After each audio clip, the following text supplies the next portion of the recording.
I'm here with Connor Hughes. And Connor, Coach Salas says that to expect a lot of personnel changes.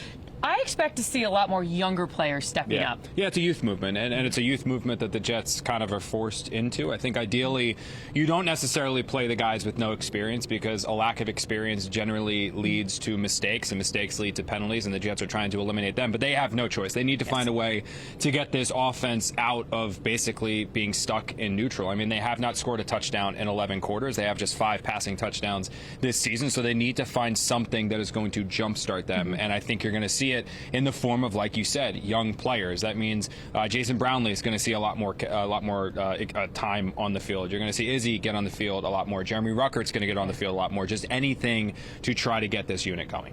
And we talk a lot about this offense and how they need to be jump-started.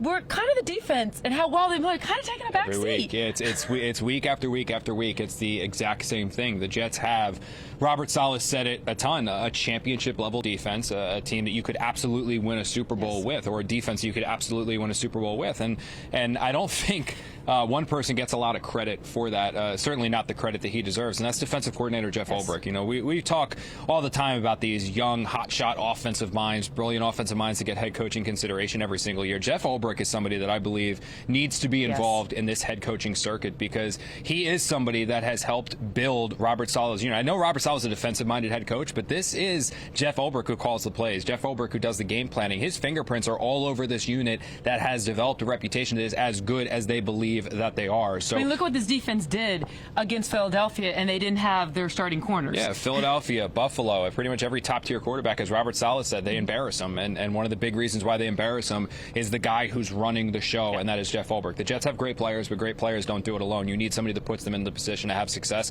That is something that Ulbrich does. And I know that team success, or the lack of team success the Jets have had the last couple of years, certainly kind of hurts him a little bit in that coaching circuit. But this year he should absolutely be involved in that, because look, he needs, or he deserves to have more credit than what he's getting for how the Jets defense is playing.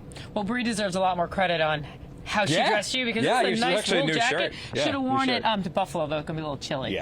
For Connor Hughes, I'm Jeane Coakley.